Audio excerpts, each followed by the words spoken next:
There's a gap in valuation with that one, but it feels like there is a deal to be done for that player who has 1 year left on his contract. So Kepa in, Zubamendi in, Norgard Immerant, Gyokeres and Mosquera both pending, but they're not stopping there, are they? No, they're very much in the market for wide left players, as well as the number 9, possibly a number 10 as well, or someone that can play that versatile attacking role, someone that can play left, right and through the middle. And one player is of interest, Noni Madueke of Chelsea. Interestingly, only started 2 games at the Club World Cup for Chelsea over the course of this summer. How much do we read into that for the 23-year-old? We know that he's a player on Arsenal's radar. He joined Chelsea in January 2023 for around £29 million and signed a 7.5-year contract. Started his career actually at Crystal Palace as a 9-year-old. He understands the English game, went abroad, come back again. He's very much an Arsenal target, and we've seen in the past that Chelsea and Arsenal are happy to do business with players as well, so that shouldn't come as a surprise. And Arsenal have been watching his development for a number of years. Interestingly, Enzo Maresca actually said not that long ago, if players are unhappy at Chelsea, they're free to go. Does that pave the way potentially for this deal to happen? Yep, maybe. And it's not just Noni Madueke that Arsenal are looking at. You mentioned him before, Eberechi Eze. He's emerged as a primary target as well. And interest remains in Real Madrid's Rodrigo. That could cost a lot of money. But you know what? If they can get 2 of those, what kind of window will we be looking at as far as Arsenal are concerned? Look, just one other line to bring you, and it concerns Fenerbahce. They have announced that they have signed John Duran on loan for the season from Al Nassr, the Saudi Arabian club. Remember, he only joined from Aston Villa last summer, but he is going to be spending next season on loan at Jose Mourinho's Fenerbahce. Did he join in January? Was it in January? January, sorry, yeah. Fantastic move for Jose Mourinho and Fenerbahce, but let's see how that one goes. Now, Chelsea's attacking options are growing and growing. After completing the sign of Jamie Gittins yesterday, we'll assess from this long list who could leave the club this summer. Stay with us.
Yeah, welcome back to the transfer show. Before the break, we were talking all things Arsenal. Let's go across North London and Tottenham Hotspur. Mark, what is the latest on their pursuit of Mohamed? Could it be this man, Mohamed Kudus? The latest information, actually, that we brought you on Sky Sports News a few hours ago, that Mohamed Kudus very much open to the move. In fact, he's gone as far as to say he only wants Tottenham Hotspur at the moment. You have to caveat that. Spurs had their first bid rejected, which we understand to be £50 million. The player wants to play European football. He does have a lengthy amount of time on his current West Ham contract. We understand that to be 3 years with a club option of another year. West Ham allegedly wants around £60+ million. We understand there is a release clause in his current contract, which is £85 million. Now, we talk about all eyes on Spurs. However, there is interest from Chelsea. Another winger after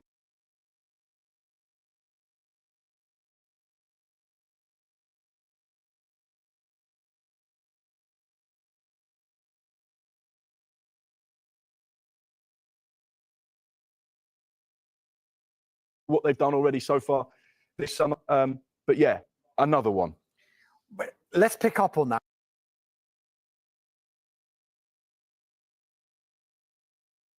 Because look at this graphic. This is extraordinary because these are the options that Chelsea have from an attacking perspective. I've counted 4, 7, 11, 16 attackers in the Chelsea squad at the moment. Who leaves, Mark?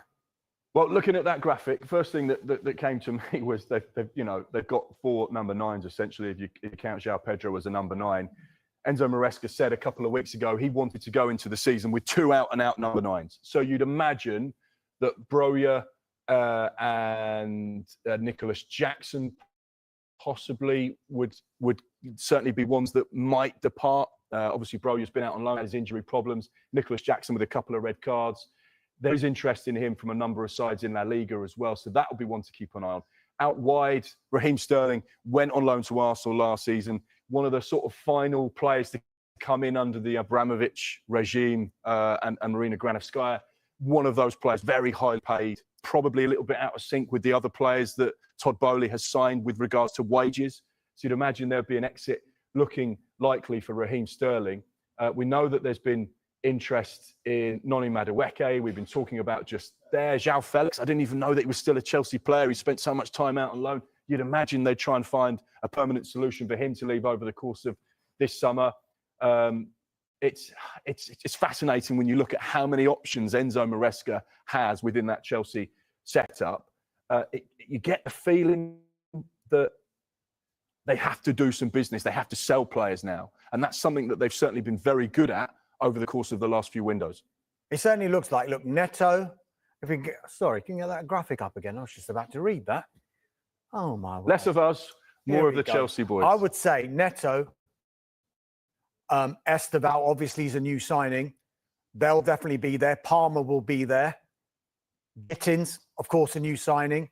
George got a bit of an opportunity last season. Will they try and see if he can get more regular first-team football elsewhere? Or will they continue to integrate him into that first team? And then Liam Delap, of course, and João Pedro.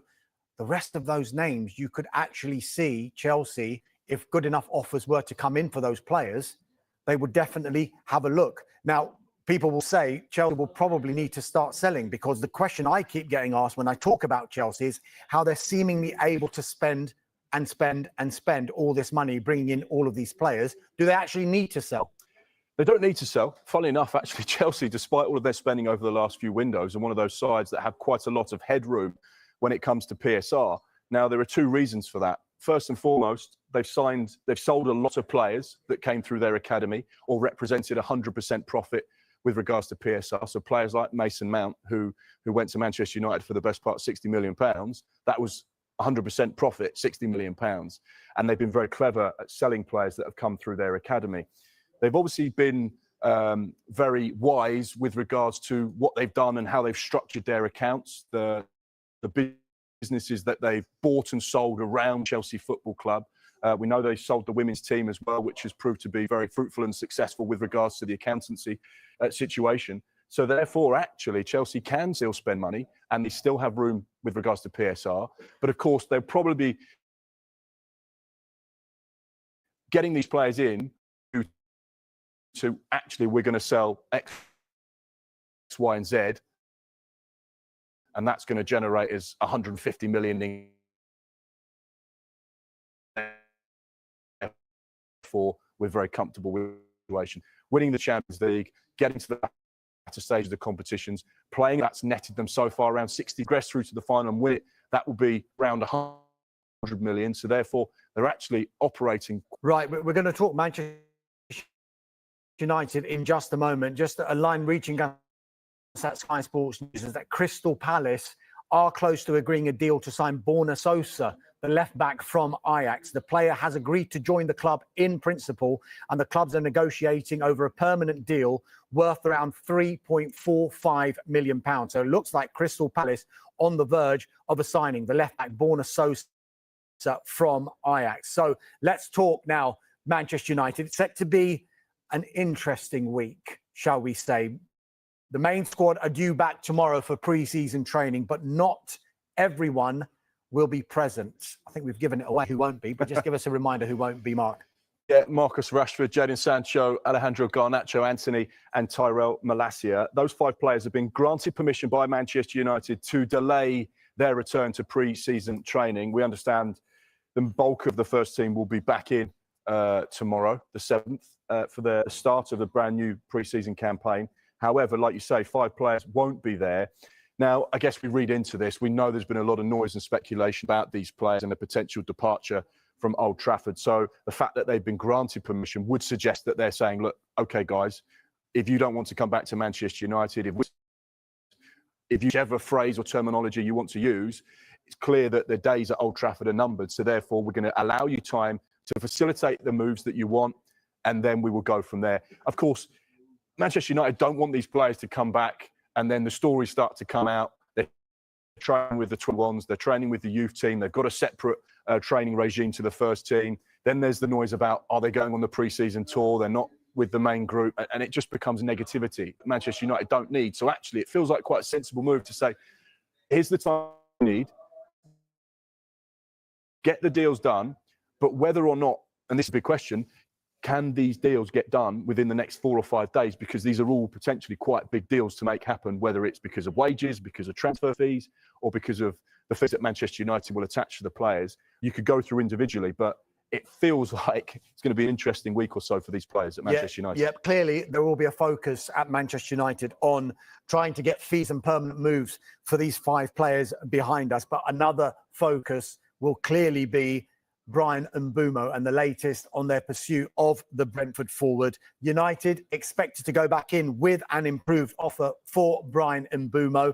Internal discussions are continuing at the club about what their next step will be regarding the pursuit of the 25-year-old. He's got 2 years left on his contract at the G-Tech Community Stadium. There is a feeling that United's last bid, their second bid, which was worth around £62.5 million, at £55 million initial payment, plus £7.5 million in performance-related add-ons, is not a million miles away from what Brentford would want. However, just as important as the overall fee will be the structure of how that fee will be paid. Brentford, we think, want at least £65 million, with most heed from Manchester United. So could be a really, really intriguing and interesting week or so at Manchester United, with the 5 players that we've been speaking about not coming back to training. They've been given a bit of leave, shall we say, to try and sort out their futures. And of course, will Bryan Mbeumo become a Manchester United player and become their second signing alongside Matheus Cunha? Of course, Diego Leon. was another sign that they made earlier on today. Now, coming up, news from all 20 Premier League clubs in our Premier League wrap. Plus, ever wondered what it's like on the other side of a transfer? Well, we're joined by a communication expert to explain it all.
Hello, welcome back to the Transfer Show. Time now to go around the clubs. Damesh, take it away. Thank you very much, Mark. Arsenal in advanced talks with Sporting over the signing of striker Viktor Gyokeres.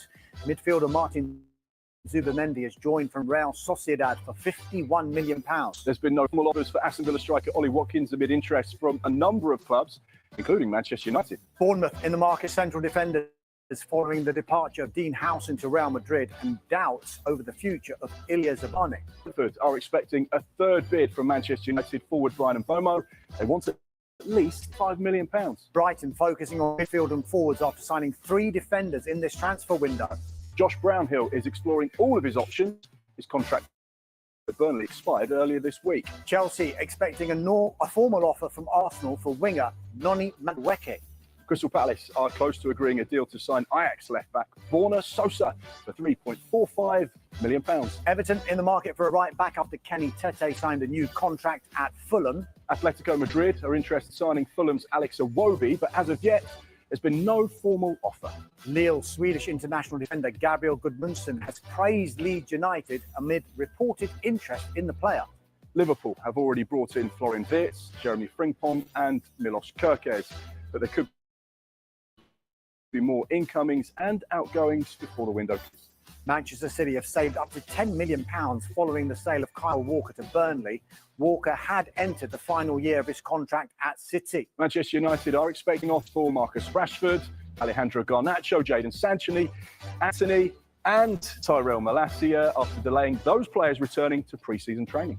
Talks ongoing between Newcastle United and Nottingham Forest over the signing of Anthony Elanga after Newcastle's second offer worth £55 million plus add-ons. Callum Hudson-Odoi's representatives have been in Athens discussing a new contract with Nottingham Forest officials. Hudson-Odoi's current deal is up next month. Sunderland are in advance for Club Brugge over the signing of winger Chemsdeen Talbi. Tottenham Hotspur are expected to go back in with an improved offer for forward Mohamed Kudus after having a £50 million offer rejected. And West Ham United are understood to want at least £60 million for the Ghana international. Rangers are close to agreeing a loan deal for Wolves centre-back Nasser Giga. It's understood any deal would be a season-long loan, and that completes the Premier League wrap. And if we go back to the top of that wrap, we mentioned earlier, Arsenal are looking to bring in attacking reinforcements this summer, and a former Arsenal legend is bullish about Arteta's chances of getting a number 9. Arsenal going to sign a striker this window? Absolutely we are. We're signing everyone. This is our season. And I've said it for the last 3 seasons. We've come second the last 3 seasons. But this is our season because that's what it is about being a fan. You've got to stay with it. You've got to stay staying with it because Mikel is the man for us to take us to the top. Just take the last step. What is missing in your view, squad-wise? Mentality. The last step is going to be the toughest one to take. Otherwise, everybody will be winning the league. You know what I mean? Obviously, we've been good enough over the last few years, but not quite good enough with the injuries, maybe with the lack of goals in certain instances with our team. But at the same time, you just got to keep going. You know, it's not easy in the Premier League. So it's great to be able to stand there and say, I've won the Premier League. Yeah, those are thoughts of Ian Wright about Arsenal's chances of bringing in a number 9. Now, we've promised you a peek behind the curtain at clubs when it comes to transfers. Delighted to say we are joined by Ian Taylor, former Director of Communications at West Ham United and Queen's Park Rangers. Welcome along, Ian. Look, before we get into the job that you do and used to do with these clubs, I'd like to get your thoughts on Arsenal because a big story of the day. It looks like they're getting closer to signing the striker that both Mikel Arteta and the fans have been so desperate for. Just put us in the shoes of a communications director at Arsenal, for example. How are you dealing with that situation? I'm guessing there'll be noise from every corner, not least from the fans and the media. Yeah, I think if they're experienced guys at Arsenal in the comms team. I know them well. They'll be calm. I mean, it's a huge signing if it goes through, isn't it? Everybody's been saying that Arsenal need a number 9 for forever long now, but they'll be quite calm. They'll be doing their due diligence, I'm sure, as you do as a comms team. It's very similar to the way that the recruitment department work. You do your due diligence on the player, be probably making a few calls to other people in the industry just to work out what he's like as an individual, what he's like at dealing with media. And then you'll really just be building calls from you guys 24/7 around the clock. I'm sure that their phones have been lighting up all day today. And then just really getting all your preparation done in terms of what it looks like if and when the player does come through the door, and you spring into action and get everything ready in your role as a comms director. What that looks like, I'm sure we'll discuss. But from the player unveiling to the first interview, making sure the messaging's super tight. Yeah, they'll be pretty calm, but if it does go through, it will certainly be a much anticipated signing, and what comes with that will be the additional hype that the media will try to create. But that will be internal as well. It won't just be the external hype. As a club, they'll want to make a big song and dance about it as well. It feels like there's so much pressure on the media team these days because the announcement videos seem to get more creative and you have to be a little bit different and so on and so forth. One player we've been speaking about on the show has been Mohamed Kudus. Now, a player you'll know because you obviously worked with him at West Ham. Can you give us a bit of an insight into what he was like as a person, as a personality, as a big player in that West Ham dressing room? Yeah, incredible player first and foremost. Not that anyone will care too much on my opinion on that, but obsessed with the game, absolutely obsessed with football, to the extent I can recall on a pre-season tour of America last year. He wouldn't leave his bedroom. All he's focused on is just improving as a footballer. He absolutely loves the game. The people love him. The West Ham fans love him. The Ghanaians love him as well. Incredible footballer. One of the strongest footballers in the Premier League for my money. But yeah, just obsessed with the game. Just wants to get better and better. Whether or not he does that at Tottenham, I guess only time will tell. Let's get into your role and what you specifically did. Just give us an insight into how a transfer window would work for a head of communications, a director of communications. I think it would vary from club to club. There's probably no one size fits all really with this. Yeah, it's a challenge that the minute the window opens, the minute it closes, your emotions are all over the place. But actually, if you think about it, you guys will be calling me in the build up to the window, trying to suss out what positions that clubs might be one of the strengths. And then as soon as the window opens, you're throwing names at me, or certainly in the previous roles I've been at, throwing names at me 24/7.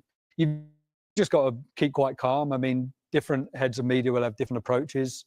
Some will perhaps not pick up their phone regularly. Me and Dharmesh know about that all too well. Yeah, I tended to take quite a lot of pride in making sure that I did pick up the phone, even if I couldn't answer the questions that I was anticipating. The least I would do would pick up the phone. And then really it's just, communication. I mean, communication is obviously key in the role as a communication or media director, but communication internally is really key, whether that's with your chief exec or your sporting director. It's obviously different structures within different clubs. And I would say that, your phone's glued to you during this period. The WhatsApp groups are popping off left, right and centre with updates. And then it's also, people think, oh, is it just the media side of it? It's not. There's so much more to it than that now. There's commercials, there's partnerships, there's a content team, the social team. There's so much more to it. But yeah, you've really just got to have the phone with you 24/7 and try and give as many accurate steers, be that on the record or off the record, to the media as you can. That's always been my approach anyway. Transfers, it feels like, and certainly me and Dharmesh could probably say exactly the same, it's moved on so much over the last maybe like 3 to 5 years, and it's so different the way it's covered now. How do clubs meet the challenges of that when the name may have been linked in the media, on social media, weeks, maybe months, or even longer than that, in advance of you getting the player through the door? Because you can only talk officially when the deal's done. You can't talk with that club. You have to leave that to the media. How does that work for you as the head of comms in that situation? I think you've just got to take ownership of the situation, haven't you? I mean, every club will differ, as I've said, in terms of the approach. But like you said, you've almost got to ignore the speculation as much as you can. And your only focus is, once the player is in the building, as a head of comms, and again, the structure will differ from club to club, but you'll probably get 60 to 75 minutes with the player. And that will differ depending on how much time you've got as well. There are very rare occasions now. And I think the last one that I can recall is when Danny Ings moved to Aston Villa and nobody knew about that. Yeah. But nowadays, you can't keep a transfer quiet. You've just spent the first half of the show talking about, speculating about what might happen next in the Premier League. But you've just got to take ownership of it. Like I say, be as transparent internally as well, because you're in a privileged position inside the club that people will be coming to you for information. What's happening? Is this correct? I've seen this in the papers this morning. Are we about to sign someone? So that level of confidentiality internally, but also externally as well. Ian, fascinating stuff. Do not go anywhere, because after the break, we want to hear some of your most memorable stories from transfer windows past, including the day this man, Peter Odemwingie, parked his car outside Loftus Road.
Welcome back to the Transfer Show. Communications expert Ian Taylor is still with us.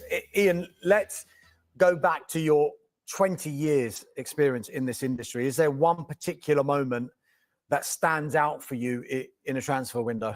Yeah, I think it's pretty iconic, and you guys are smiling because you probably know what's coming. But when Peter Odemwingie, I think it was 2013, when Peter Odemwingie just rolled up outside Loftus Road, when I was head of comms at QPR at the time. I remember we were doing a show, an internal club show, and it was going out on YouTube, I think, at the time. And I got a call from my chief exec, and I was like, I'm live on air, but I was thinking, well, it's deadline day, I'm going to have to pick up.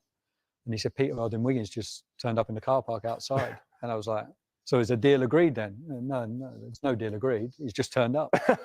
Obviously, you know, call it what you want. You know, I think the instruction from perhaps the manager, which was Harry Redknapp at the time, I believe, was to get yourself down to London. It's late in the day, get yourself down to London. But we probably meant to a hotel, not necessarily right outside Loftus Road. In his defence, because I was following the story very closely and I was speaking to Odemwingie's agent at the time, and the story that's come out since then is that he had been told by West Brom as well, look, the deal is almost agreed. It is quite late. It's best you are in London so you're ready if and when this deal is formally agreed. Admittedly, he will probably say it wasn't the best idea to park outside Loftus Road. But aside of that, the whole deal looked like it was going to happen. There was even a shirt made up. Me and you have spoken about this a number of times. The shirt was made up. Tried to find it before I came this evening, but I couldn't find it. But yeah, the shirt was made up. We didn't quite get to that. You know, obviously we didn't speak to the guy. You guys did because you had a camera outside, and actually that was back in the day when the fans would gather out the stadium as well. Yeah. So we couldn't keep it quiet, put it that way. No, you definitely can't keep transfers quiet. That's for sure. One thing I'd love to ask you about, you know, we speak about the deals that have happened. Are there any deals that didn't happen? Is that something that maybe happens a lot more than people realise? I would have thought so. I think if you'd have asked, you know, perhaps the current 20 head of comms in the Premier League at the minute, I'd have thought they'd all have probably at least one story, depending on how experienced they are. But yeah, there was one that stands out for me was Darren Ambrose, who at the time was at Crystal Palace. I think he was Palace club captain, and Neil Warnock was manager. Obviously, former Crystal Palace, and was a big part of his Palace side there. And everything was as good as done. You know, the unveiling was done. We'd done the holding up of the scarf and the shirt. I think my colleague Paul at the time had conducted the first interview. The ink was as good as dry on the contract, and then it didn't happen. And at the time, I don't think it really came out. But now, maybe it's a world first. But yeah, it didn't come out. But well, it does happen. Let me tell you, earlier on today, I actually caught up with Darren Ambrose and asked him about this move from Crystal Palace to QPR and what happened. Here he is. Crystal Palace, obviously, being in administration, I think the administrator, Brendan Guilfoyle, his name was, accepted a bid of, I think it was around $1 million, maybe $1.5 million at that time. So yeah, I went down there, agreed everything. I signed the contract. I had an interview in the dugout. I did the shirt pictures and stuff like that. And they found a loophole in the contract that paused it to a certain degree, and then Brendan Guilfoyle got wind of the new ownership taking over at Crystal Palace, and I think they didn't want to sell any of the assets and said no, let's get rid of the contract, let's say no to it. So they said no, and it was a strange time.